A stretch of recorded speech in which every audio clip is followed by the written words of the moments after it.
أم تريدون أن تسألوا رسولكم كما سئل موسى من قبل ومن يتبدل الكفر بالإيمان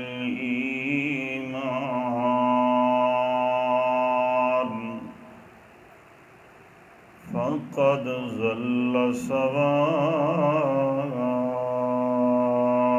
السبيل۔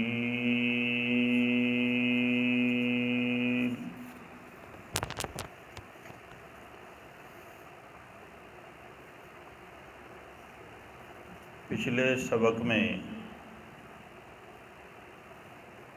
امام الانبیاء صلی اللہ تعالی علیہ وسلم پر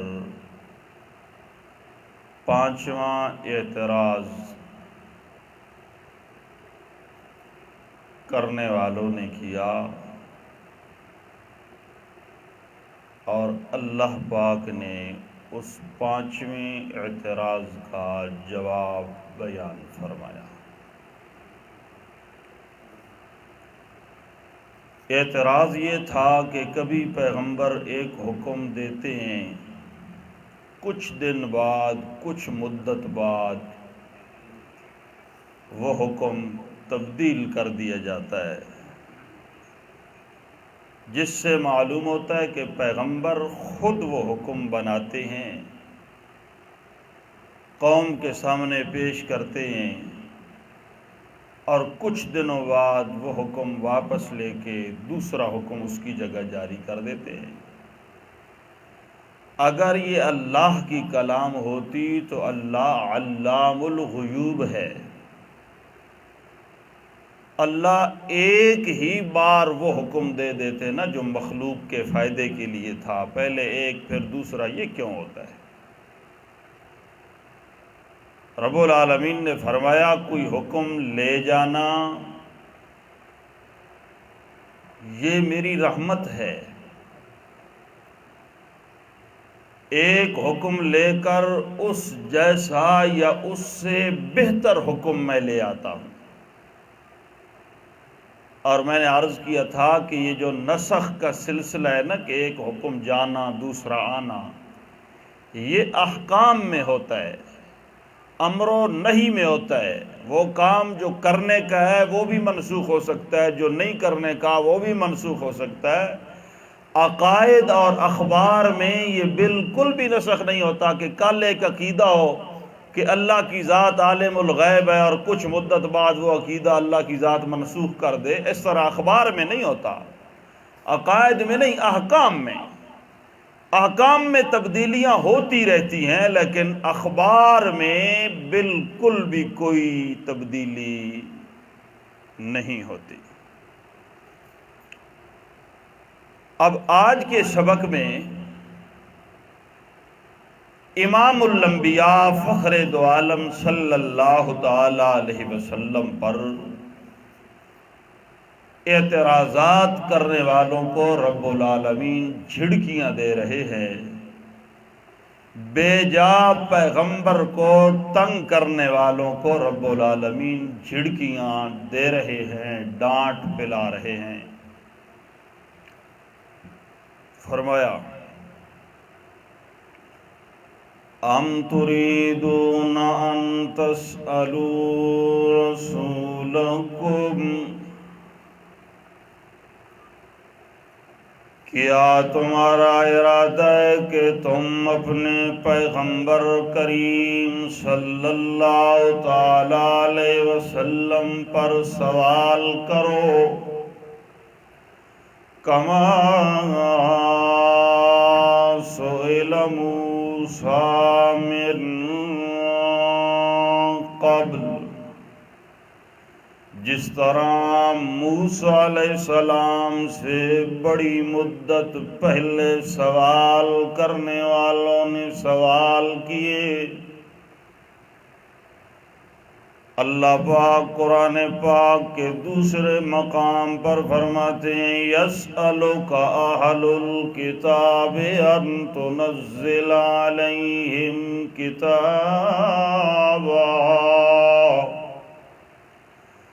اہل کتاب آپ سے سوال کرتے ہیں، مطالبہ کرتے ہیں کہ ہماری آنکھوں کے سامنے آسمان پہ جائیے اور وہاں سے ایک کتاب اور ایک خط لے آئیے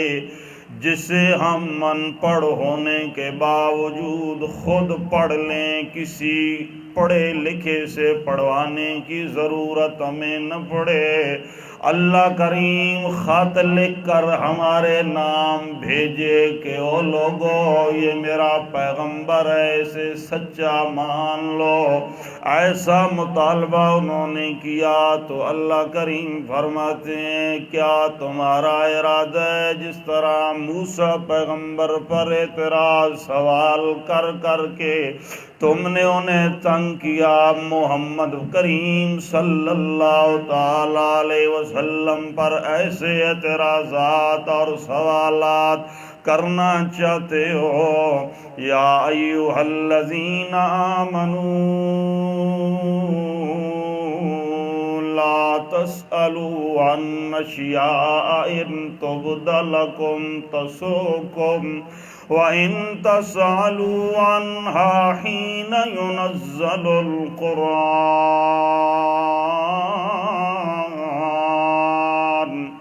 اے ایمان والو، ایسی چیز کے متعلق سوال نہ کیا کرو جس چیز سے تمہارا کوئی لینا دینا نہیں۔ اگر قرآن کی نزول کے وقت تم ایسی چیزوں کا سوال کرو گے اللہ کریم تمہارے لیے وہ ظاہر کر دے گا، پھر تمہیں بری لگے گی۔ ایک حدیث میں بخاری شریف کے اندر اللہ کے پیغمبر جناب محمد رسول اللہ صلی اللہ تعالی علیہ وسلم فرماتے مسئلتہ، مسلمانوں میں وہ سب سے بڑا مجرم ہے جو ایسی چیز کے بارے میں سوال کرتا ہے جو ابھی تک حرام نہیں ہوئی تھی لیکن اس کے سوال کرنے کی وجہ سے وہ حرام کر دی گئی۔ دوسری حدیث میں صحابہ فرماتے ہیں اللہ کے پاک پیغمبر ینہان قیل وقال وکثرت السؤال وإضاعت المال، تین چیزوں سے اللہ کے محبوب کثرت سے منع فرماتے تھے۔ جب اللہ رسول کی بات آ جائے کیل کال نہیں کرنی، چوں چرا نہیں کرنی، ادھر ادھر نہیں کرنا، کثرت سوال سے اللہ کے پیغمبر منع فرماتے تھے۔ مال کے ضائع اور برباد کرنے سے اللہ کے پیغمبر فرماتے تھے،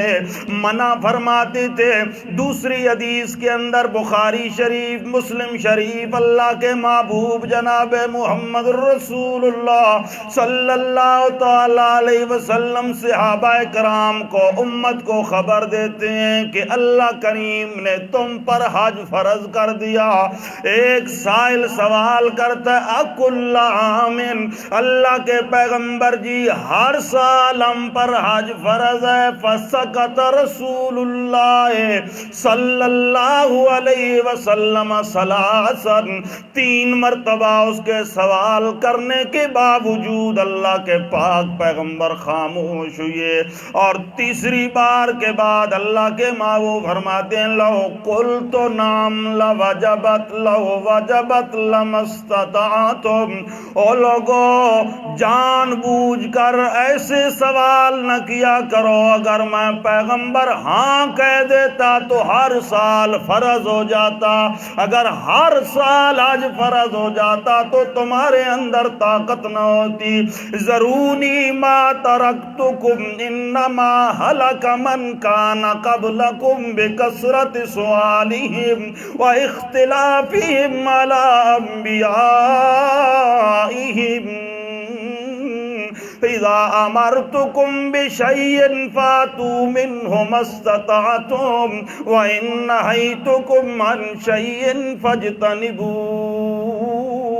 میں پیغمبر جب تک تمہیں بیان نہ کروں تم خام خواہ مجھ سے پوچھا نہ کرو، ذرونی ما ترکتکم، جب تک میں تمہیں چھوڑے رکھوں تم مجھ سے نہ تم مجھے بھی چھوڑے رکھو، خام خواہ مجھ پر الٹے سیدھے سوالات کی بوچھاڑ نہ کیا کرو۔ بس بات اتنی ہے، تم سے پہلے جو قومیں برباد ہوئی وہ خام خواہ کی الٹے سوالاتوں کی وجہ سے ہوئی ہیں، انبیاء پر اختلاف کرنے کی وجہ سے ہوئی ہیں۔ میں پیغمبر تمہیں کہتا ہوں کہ جس کام کے کرنے کا میں معبود تمہیں حکم دوں، فاتوا منہ ما استطعتم، تم اپنا پورا زور اور ساری صلاحیتیں اس پر عمل کرنے کے لیے لگا دو، جتنی تمہاری طاقت ہے تم پورا عمل کرنے کی کوشش کرو۔ ان نہیتکم عن شیء فاجتنبوہ، اگر میں پیغمبر کسی چیز سے تمہیں روک دوں تو پھر بچنے کی پوری کوشش کیا کرو، بچ جایا کرو۔ میں پیغمبر جو کرنے کا کہتا ہوں اس پر عمل کی کوشش کیا کرو، جس سے بچنے کا کہتا ہوں اس سے بچنے کی کوشش کیا کرو۔ خام خواہ کے الٹے سیدھے سوال میں پیغمبر پر کرتے ہو، اور قرآن نازل ہو رہا ہوتا ہے، اگر نازل ہو گیا تمہارے خلاف تو کل تمہارے لیے ہی مشکل پیدا ہو جائے گی۔ صحابہ کرام فرماتے ہیں کان یعجبنا ان یاتی الرجل من اہل المدینہ فیسألہ ونحن نسمع، ان آیات کے بعد ہم اس قدر ڈر گئے، ہم بالکل بھی بے جا سوال نہیں کرتے تھے، حتیٰ کہ ہمیں یہ اچھا لگنے لگا کوئی دیہات سے بندہ ہے، کوئی گنوار بندہ ہے، دیہاتی آدمی باہر کا آ کے اللہ کے پیغمبر سے سوال کرے اور ہم سن لیں، ہمیں سننے کا شوق ہوا، لیکن اعتراض پیغمبر کے اوپر کرنے کا ہمیں بالکل بھی خام خواہ کے الٹے سیدھے سوالات، اس سے شریعت نے سختی سے منع کیا۔ بلکہ اللہ کے محبوب فرمائے انما ہلک من کان قبلکم، تم سے پہلی قومیں کثرت سوال کی وجہ سے برباد ہوئی، الٹے سیدھے سوال، جس طرح آپ یہاں سن چکے ہیں۔ موسیٰ پیغمبر نے حکم دیا گائے ذبح کرو، انہوں نے کتنے سوالات کیے تھے اور اپنے آپ کو مشکل میں پھنساتے گئے۔ نزول قرآن ہو رہا ہو اور الٹے سیدھے سوال، اللہ نے اس سے بڑے سختی سے منع فرمایا۔ اللہ فرمایا ام تريدون ان تسألوا رسولكم كما سئل موسى من قبل، میرا پیغمبر آپ سے بھی سوال کر رہے ہیں، لیکن قد سالوا موسى اکبر من ذلك فقالوا ارنا اللہ جہرتاً، آپ سے تو ان کا مطالبہ اور سوال یہ ہے آسمان پہ جائیے اور ایک خط اور کتاب لے کر آ جائیے، لیکن موسیٰ پیغمبر سے انہوں نے جو سوال کیا وہ اس سے کہیں بڑا تھا۔ انہوں نے کہا ارنا اللہ جہرتاً، ہمیں اللہ کی زیارت کروا، ہمیں دکھا، ہمیں پتہ چلے کہ اللہ کریم کی ذات کیسی ہے۔ موسیٰ پیغمبر سے تو بہت بڑا میرا پیغمبر، انہوں نے سوال کیا۔ موسیٰ کلیم کی قوم پر اللہ کے انعامات بھی بے شمار ہیں اور اللہ کریم کی سختیاں بھی بے شمار ہیں۔ ایک موقع پر صحابہ کرام فرمانے لگے لو کانت کفاراتنا کفارات بنی اسرائیل، کاش ہمارے گناہوں کا کفارہ بھی ایسا ہی ہوتا جس طرح بنی اسرائیل کے کفارے ہوئے ہیں۔ اللہ کے پاک پیغمبر فرماتے ہیں آتاکم اللہ خیر مما آتا بنی اسرائیل، یہ بات مت کہو، ان کے ساتھ تمہیں ریس نہیں ہونی چاہیے، جو میرے پروردگار نے تمہیں دیا وہ بنی اسرائیل سے کئی درجہ بہتر ہے۔ بنی اسرائیل کے لوگوں کا حال یہ تھا، اذا اصاب احدهم الخطیئۃ وجدها مکتوبا علی بابہ وکفارتها، اگر کسی بندے سے کوئی غلطی ہو جاتی، کوئی گناہ ہو جاتا، صبح وہ آدمی اٹھتا تھا اور اس کے دروازے پر گناہ بھی لکھا ہوتا، کفارہ بھی لکھا ہوتا۔ فَإِن كَفَّرَهَا كَانَتْ لَهُ خِزْيًا فِي الدُّنْيَا، اگر وہ آدمی کفارہ دے دے تو دنیا میں رسوائی بن جاتی تھی۔ وَإِن لَمْ يُكَفِّرْهَا كَانَتْ لَهُ خِزْيًا فِي الْآخِرَةِ، اگر وہ نہ دیتا آخرت میں رسوائی بن جاتی۔ میرے پروردگار نے تمہارے ساتھ تو اس قدر رحمت والا معاملہ فرمایا، اللہ کریم نے اعلان کر دیا، من یعمل سوءا او یظلم نفسہ ثم یستغفر اللہ یجد اللہ غفورا رحیما، اگر کسی بندے سے برا عمل ہو جائے یا کوئی بندہ اپنی جان پر زیادتی کر بیٹھے، یستغفر اللہ، کسی کو بتانے کی ضرورت نہیں، اعلان کرنے کی ضرورت نہیں، مسجد میں کھڑے ہو کے کلمہ پڑھنے پڑھانے کی ضرورت نہیں، دل ہی دل میں یستغفر اللہ، اپنے مالک سے معافی مانگ لے، یجد اللہ غفور الرحیم، میرا اللہ بہت مہربان ہے، میرا اللہ معاف کرنے والا ہے، یقیناً میرا پروردگار اسے معاف فرما دے گا۔ لوگو اللہ کی نعمتوں کی ناقدری نہ کرو، اللہ کا پیغمبر آ گیا، بے جا سوال نہ کرو، بے جا سوال نہ کرو، ورنہ تمہارے لیے ہی مشکلیں پیدا ہو جائیں گی۔ من یتبدل الکفر بالایمان، جو کوئی بندہ تبدیل کر دے کفر کو ایمان کے ساتھ، ایمان کی جگہ کفر لے آئے، فقد ضل سواء السبیل، میں رب کا اعلان ہے کہ سیدھے راستے سے یہ بندہ انتہائی بھٹک گیا اور دور چلا گیا۔ یتبدل الکفر بالایمان کا تفسیر مظہری والا معنی کرتا ہے ترک السکۃ بالآیات البینات وشک فیہا،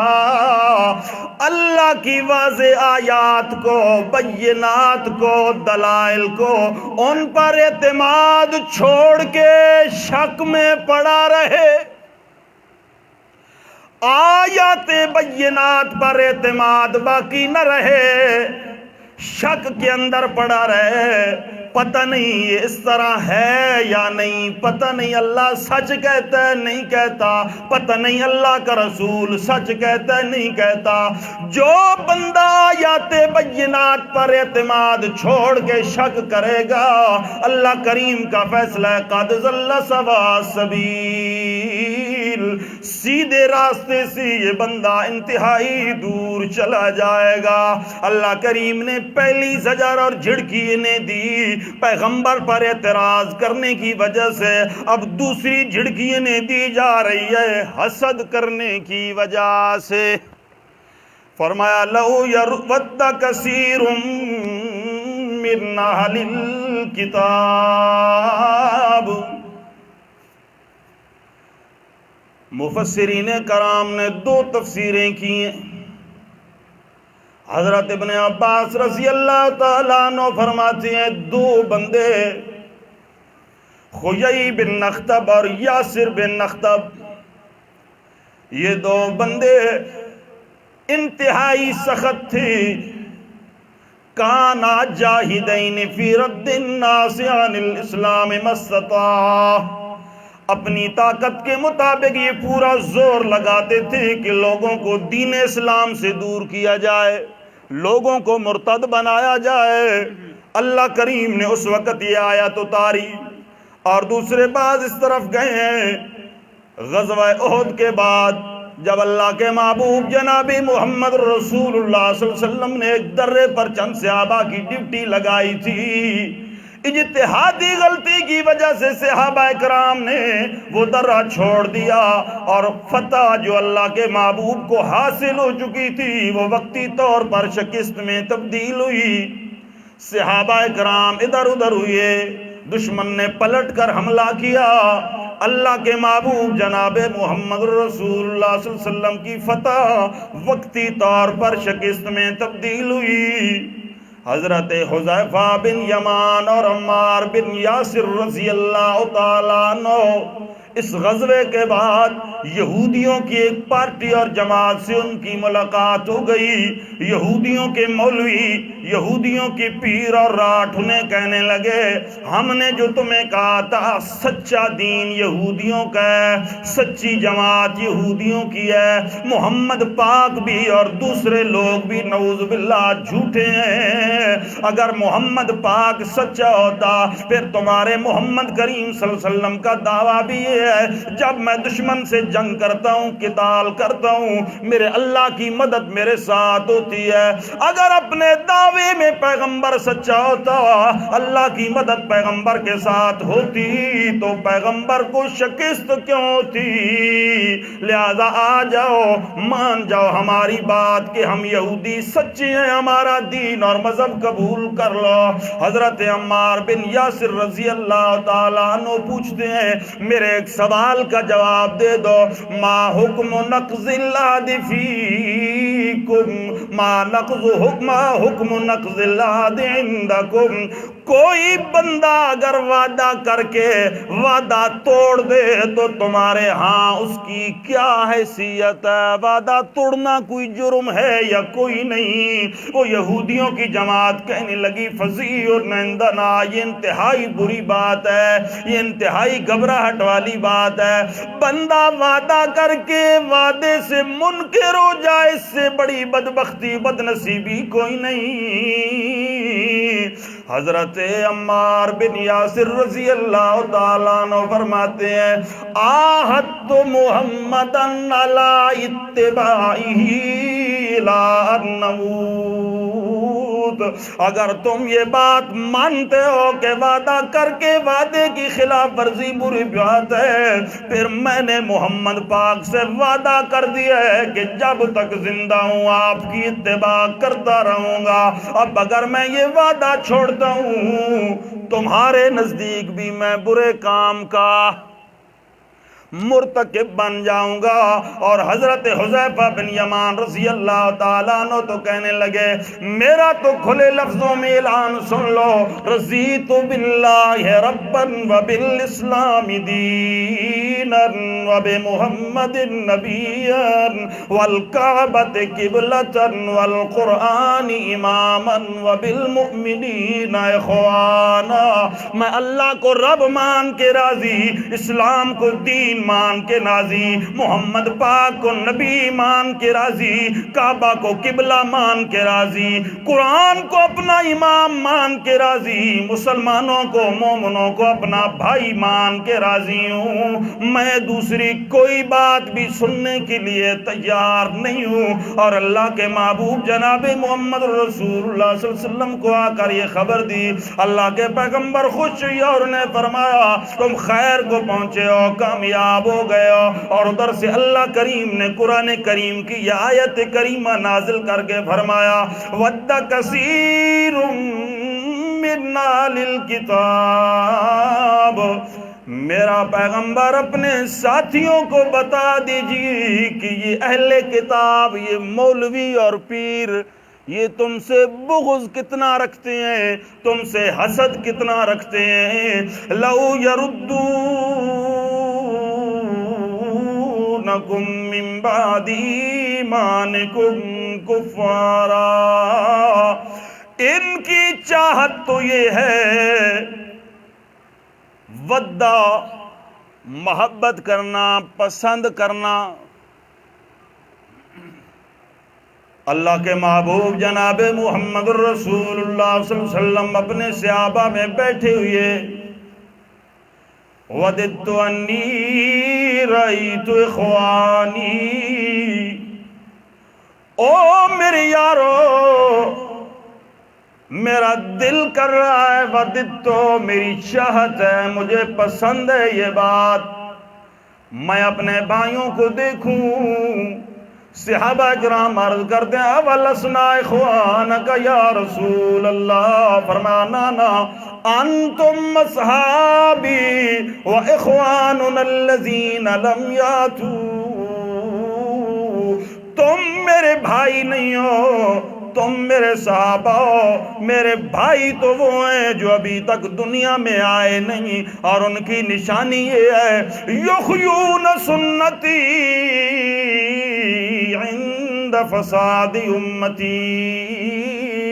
وہ اس وقت میں آئیں گے جب میں پیغمبر کی سنتوں کا قتل عام ہو رہا ہوگا، اس وقت میری ایک ایک سنت پہ عمل کر کے 100 شہیدوں کا ثواب انہیں۔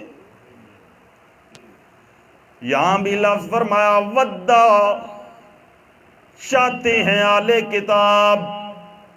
کثیرون، 2-4 کی بات نہیں کہ 2-4 دانے تو ہر لوگوں میں ہوتے ہیں، گندے دانے، کثیرون یہاں بہت بڑی نفری ہے، جو یردونکم من بعد ایمانکم کفارا، جن کی چاہت یہ ہے کہ تمہارے ایمان کے بعد تمہیں کافر اور مرتد بنا کر واپس، حسدن، حالانکہ انہیں یقین ہے کہ پیغمبر بھی سچا، قرآن بھی سچا، پیغمبر کے ساتھی بھی سچے، لیکن حسدن من عند انفسہم، انہیں حسد اور بغض اتنا ہے کہ وہ تمہیں تمہارے دین سے پھیر دینا۔ ان کی داڑھی پگڑیوں پہ مت بھولنا، جبے دستاروں پہ مت بھولنا، یہ اصل اسلام کے دشمن اور تمہارے دشمن ہیں، یہ تمہیں دین اسلام سے حسد کی بنا پر دور کرنا چاہتے ہیں، اور یہ بات نہیں کہ انہیں سمجھ نہیں ہے، من بعد ما تبین لہم الحق، حق ان کے لیے بالکل واضح ہو چکا ہے، انہیں پتہ ہے کہ سب کچھ سچ ہے، حق ہے، لیکن حسد اتنا ہے کہ یہ تمہیں جنت میں جانا دیکھ نہیں سکتے، تمہاری کامیابیاں ان سے ہضم نہیں ہو پا رہی۔ میرا پیغمبر، لیکن آپ کو میرے حکم کا پابند رہنا ہے، آپ کا اس قدر نقصان کر رہے ہیں، اس قدر آپ کا نقصان کر رہے ہیں، آپ کے ساتھیوں کو مرتد بنانے کی کوشش میں لگے ہوئے ہیں، لیکن بات آپ نے میری ماننی ہے، اور میرا حکم یہ ہے فاعفو، انہیں معاف کرو، انہیں کیا کرو؟ اللہ، اب سوچئے کہ اندر کے جذبات کیا ہوتے ہیں بندے کے، اپنے آپ کو رکھیں نا 1 منٹ کے لیے، میرے ساتھ آپ کے ساتھ ایک بندہ زیادتی کر رہا ہے، میرے اور آپ کے اس بندے کے بارے میں کیا جذبات ہوں گے، لیکن اللہ کہہ دے فاعفو، ایمان یہ ہے کہ بندہ اللہ کی بات مانے، وہ پیغمبر کی پوری جماعت کو غرق کرنے میں لگے ہوئے ہیں، لیکن اللہ کہتے ہیں فاعفو، اس موقع پہ میرا پیغمبر انہیں معاف کرنا ہے، واسفخو، اور ان کی اس بد کرتوتی سے آپ نے درگزر کرنا ہے، حتیٰ یاتی اللہ بامرہ، میرا حکم آنے تک انتظار کرنا ہے، جب تک میرا یہ حکم ہے آپ نے یہ ماننا ہے، جب میرا دوسرا حکم آ جائے آپ نے وہ ماننا ہے۔ وَلَتَسْمَعُنَّ مِنَ الَّذِينَ أُوتُوا الْكِتَابَ مِنْ قَبْلِكُمْ وَمِنَ الَّذِينَ أَشْرَكُوا أَذًى كَثِيرًا وَإِن تَصْبِرُوا وَتَتَّقُوا فَإِنَّ ذَلِكَ مِنْ عَزْمِ الْأُمُورِ، میرا پیغمبر ان کے بھی اور مشرکین کے بھی جو لوگ ہیں، آپ ان سے بہت ساری تکلیف دہ باتیں سنیں گے، اذن کثیرہ آپ سنیں گے، لیکن تصبروا تتقوا، آپ نے صبر سے کام لینا ہے، اللہ سے ڈرنا ہے، تتقوا، اللہ کی رضا مد نظر رکھنی ہے، کیونکہ اللہ اس بات میں راضی ہے کہ آپ اس موقع پر صبر سے کام لیں، فإن ذلك من عزم الامور، اور یہ ہمت کے کاموں سے ہے، ہمت کے کاموں سے ہے۔ اللہ فرماتے ہیں میرا پیغمبر آپ کے جذبات جو بھی ہوں، آپ کے ساتھیوں کے اندر خون کھول رہا ہو، ایمان دلوں میں اس قدر مجزن ہے، آپ اپنا بدلہ لینے کے لیے ہمہ وقت تیار بیٹھے ہیں، لیکن میرا حکم یہ ہے کہ فاعفو واصفحو، ابھی تک انہیں درگزر کرنا ہے، انہیں معاف کرنا ہے۔ ان اللہ علی کل شیء قدیر۔ باقی یہ ذہن میں رکھیں کہ جس پروردگار کی آپ مان رہے ہیں وہ ذرے ذرے پہ قادر ہے۔ آپ کو بستر پہ سلا کے آپ کے دشمن کا ملیا میٹ کر سکتا ہے، وہ ذرے ذرے پہ قادر ہے جی، وہ کمزور نہیں۔ جس رب کے آپ ماننے والے ہیں وہ اگر آپ کو معاف کرنے کا حکم دے رہا ہے تو یہ کمزوری کی بنا پر نہیں، وہ قادر ہے، لیکن اس کی کوئی حکمت ہے اس میں۔ آپ کا مقصد اس کو راضی کرنا ہے، اپنے جذبات کو نہیں۔ وَأَقِیمُوا الصَّلَاةَ، آپ فی الحال ان سے درگزر کریں، فی الحال آپ کا یہ کام ہے۔ اقیموا الصلاۃ وآتوا الزکاۃ، نماز کی بھی پابندی کریں، زکوٰۃ بھی پورے حساب کتاب لگا کے ادا کیا، کیونکہ میرا پیغمبر آخرت میں یہ چیزیں فائدہ دینے والی ہیں۔ اگر دنیا میں ان چیزوں پر عمل نہ کیا، میرا اعلان صاف لفظوں میں سن لیجئے، اپنے ساتھیوں کو بتا دیجئے کہ رب کے امر پر حکم نہیں، رب کے حکم پر عمل نہیں کرو گے، رب کے امر پر عمل نہیں کرو گے، لا ينفع الظالمین معذرتهم، کل قیامت والے دن اللہ کے دربار میں تم عذر پیش کرنا شروع کر دو، یا اللہ میری یہ مجبوری تھی، میری وہ مجبوری تھی، اس دن عذر کوئی فائدہ۔ نماز پڑھ کے آؤ، زکوٰۃ دے کے آؤ، یہ چیز تمہارے لیے فائدے والی ہے، اور کام وہ کرو جس میں فائدہ ہے، وہ کام بالکل بھی نہ کرو جس میں فائدہ۔ ما تقدموا لانفسکم من خیر، اپنی جان کے لیے جو چیز بھی آگے بھیجو، صدقہ ہو، خیرات ہو، زکوٰۃ ہو، نماز ہو، فرض ہو، نفل ہو، تجدوہ عند اللہ، اللہ کے ہاں اس کا اجر محفوظ ہو گیا۔ تم وہاں جاؤ گے تو ذرے ذرے کا تمہیں اجر دیا جائے گا، اگر برائیاں کر کے جاؤ گے تو ذرے ذرے کی پوچھ بھی۔ ان اللہ بما تعملون بصیر، کوئی کام بھی کر رہے ہو، بول رہے ہو، تول رہے ہو، کچھ کہہ رہے ہو، کچھ کر رہے ہو، یہ بات یاد رکھو کہ ان اللہ بصیر، ایک ذات تمہیں دیکھ رہی ہے، اس کی نظروں سے تم چھپ نہیں سکتے۔ پہلے اللہ نے 2 جھڑکیں دی، اور پھر اللہ نے 2 کام ایسے بتائے کہ جن کے کرنے میں فائدہ ہوتا ہے، اور ان کو کہتے امور مصلحہ، جو بندے کی اصلاح کرتے ہیں۔ اللہ ہمیں ایسے کام کرنے کی توفیق دے جس سے ہماری اصلاح ہو۔ سبحانک اللہم و بحمدک۔